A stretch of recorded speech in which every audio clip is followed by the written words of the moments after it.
1755년 독일의 과학자이자 철학자인 임마누엘 칸트는 성운이 붕괴해 행성과 별로 응축된다는 학설을 담은 성운론을 발표했습니다. 250년이 흐른 현재까지 성운론은 태양계 기원 연구에 활용됩니다. 태양계의 성운 붕괴는 46억 년 전 시작됐습니다. 일단 성운이 생성되면 우주 공간에서 천천히 회전하지만 물질이 응집되면 회전에 가속도가 붙습니다. 이것이 바로 물리학의 각운동량 보존 법칙이죠. 성운이 수축되면 같은 양의 에너지가 더 좁은 공간에 집중되고 운동량 보존 법칙에 따라 회전 속도도 빨라집니다. 중력의 영향 아래 성운이 붕괴되고 회전이 빨라지면 그 중심에 빽빽한 덩어리가 생성됩니다. 바로 원시성입니다. 마찰 때문에 열이 발생하며 중심 온도가 1000만 도까지 상승하면 핵융합이 발생합니다.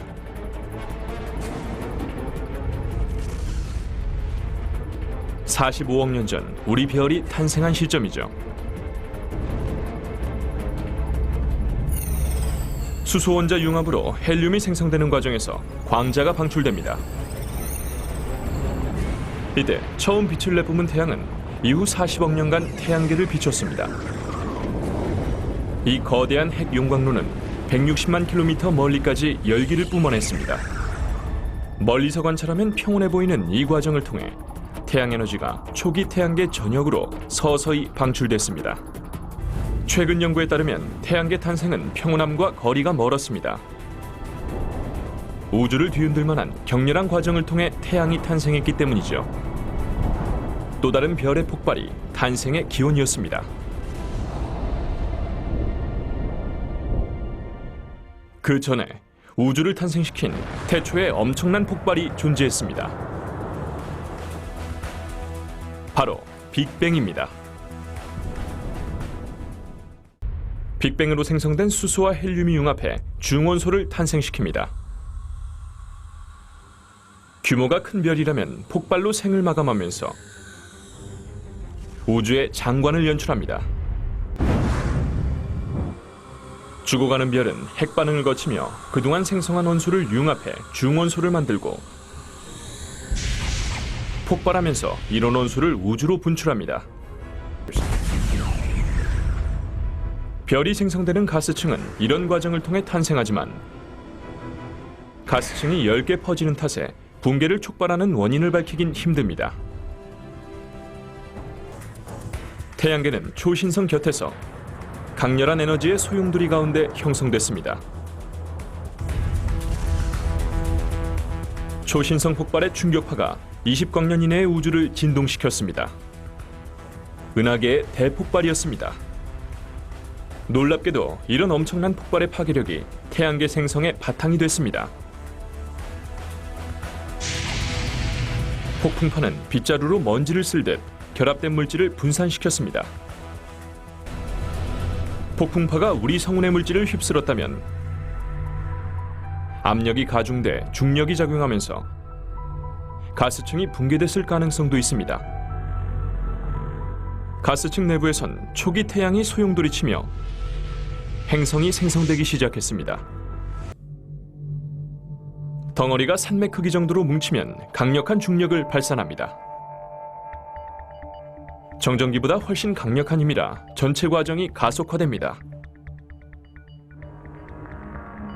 이렇게 100만 년이 흐르면 덩어리가 미행성이나 행성 일부 단계로 커진 후 완벽한 행성 규모로 성장합니다.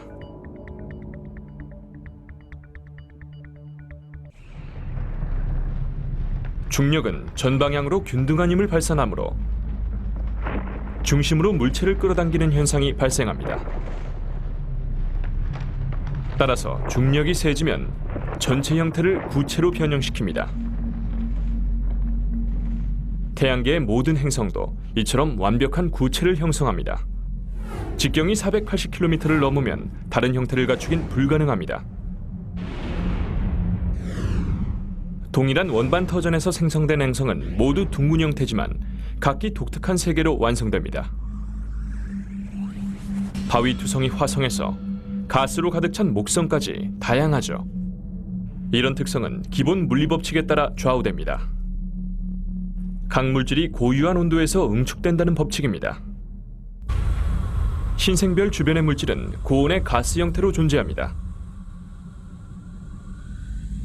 하지만 이후 온도가 내려가면 지구에서 눈송이가 뭉치듯 물질이 구름 형태로 응축됩니다. 태양계 내부에서 태양과 가까울수록 초고온 상태라 가스나 얼음 상태로 응축되기 힘듭니다. 이런 온도에선 물질이 즉시 증발되지만 금속 입자는 응축될 수 있습니다. 태양에서 가장 가까운 수성은 금속 성질이 강합니다. 지구보다 태양의 3배나 가까운 수성은 맹렬한 열기로 끓어오르는 행성입니다. 태양과 거리가 멀어 기온이 540도 정도로 내려가면 암석 입자의 응축 활동이 활발해집니다. 암석 성질이 강한 금성과 지구, 화성이 이 구역에서 형성된 행성입니다.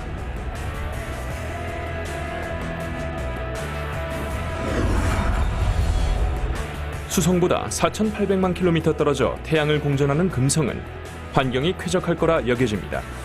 금성에서 4,180만 킬로미터 떨어진 곳에 지구가 있습니다. 지구에선 오존층이 유해한 자외선을 차단하며 자장이 형성돼 치명적인 우주 방사선을 편향시킵니다.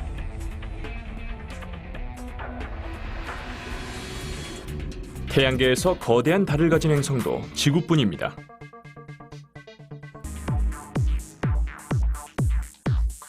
1969년 닐 암스트롱은 인류 최초로 달을 밟았습니다.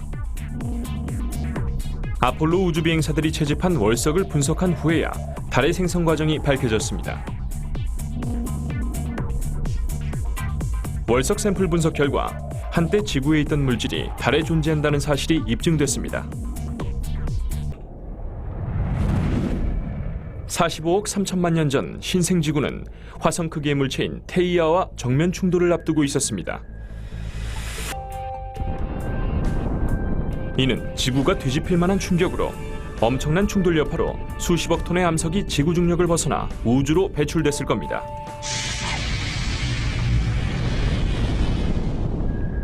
이런 물질이 지구의 중력에 끌려 궤도를 선회하다 몇백만 년의 세월간 뭉쳐 오늘날의 달이 생성된 겁니다.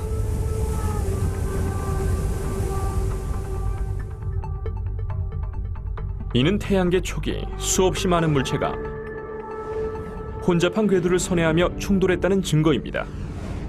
이와 같은 격렬한 충돌 가운데 태양계를 구성하는 행성이 탄생한 겁니다. 화성의 위성인 포보스와 데이모스도 화성의 중력에 이끌린 소행성이 뭉쳐 형성된 것이라 추측됩니다. 화성은 지구 크기의 3분의 1에 불과하지만 태양계에서 가장 독특한 행성으로 손꼽히죠. 화성은 내부 태양계 끝자락의 4번째 바위 행성으로 소행성 때 내부 궤도를 선회합니다. 이런 행성이 현재 크기에서 성장이 멈춘 건 물질 공급이 제한됐기 때문입니다. 태양계 초기엔 암석과 금속이 희귀해서 전체 물질량의 0.6%에 불과할 정도였습니다. 또한 내행성에선 가스 화합물을 축적할 수 없습니다. 초고온 상태라 가스 응축이 힘들기 때문이죠. 모든 가스 화합물은 훨씬 외곽에서 응축되며 이 지점인 외행성에 도달하기 전에 소행성 때를 거쳐야 합니다. 공상과학 소설에선 이 지역을 통과하기 힘든 밀집지대라 묘사했습니다. 소행성 때를 통과하려면 눈에 보이진 않지만 확실한 경계인 동결선을 거쳐야 합니다. 태양에서 4억 4천만 킬로미터 떨어진 이 경계를 통과해야 전혀 다른 형태의 행성구역에 도달할 수 있습니다. 동결선 너머에 자리 잡은 외행성지대는 내행성과는 전혀 다른 세상입니다. 차가운 지역에서 응축되는 물질의 영향 때문이죠. 영하 73도 이하의 극저온에서는 수소가 물, 메탄, 암모니아 등과 결합해 응축됩니다. 태양계 초기엔 이런 물질이 넘치도록 존재했습니다. 외행성의 질량이 지구의 10배에 달하면 본격적인 성장이 시작됩니다.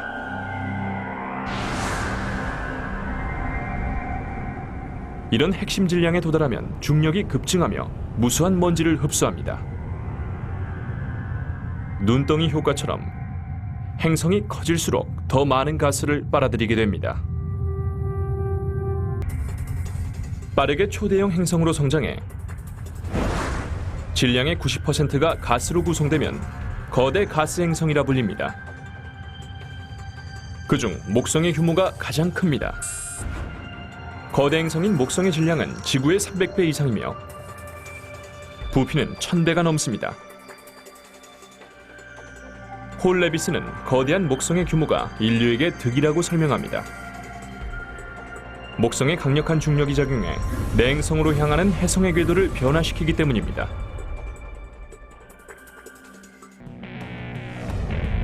토성은 태양계에서 두 번째로 큰 행성으로 이 정도 크기에 머문 게 우리에겐 다행이죠. 토성의 규모가 커져 목성과 함께 중력을 발휘한다면 작은 행성을 빨아들여 파괴했을 겁니다.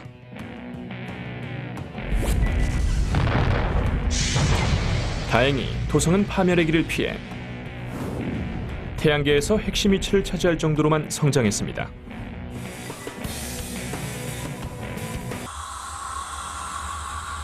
토성의 고리는 무수한 파편의 집합입니다. 이 파편은 토성과 위성 간의 중력 충돌로 커지거나 붕괴되는 현상을 반복하죠.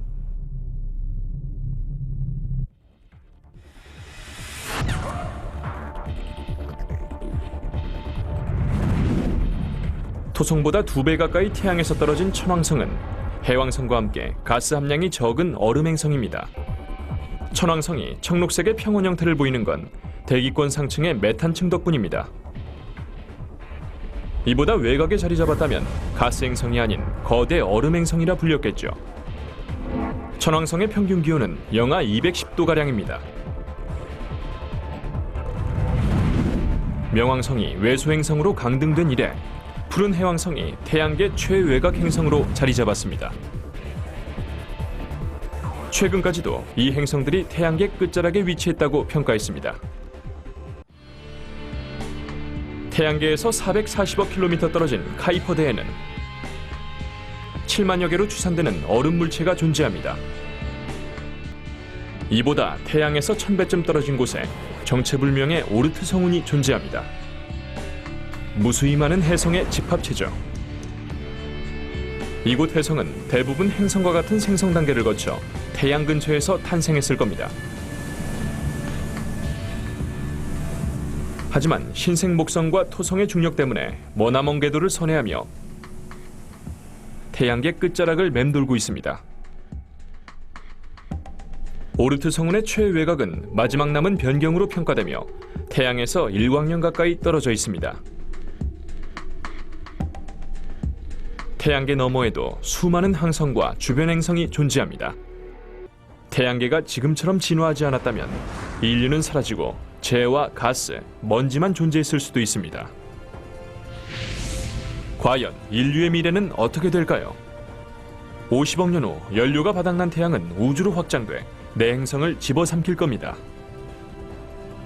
살아남은 유령 행성은 죽은 태양 주위를 공전하겠지만 모든 생명체 역시 사라질 겁니다. 따라서 인류가 살 수 있는 현실에 감사해야겠죠.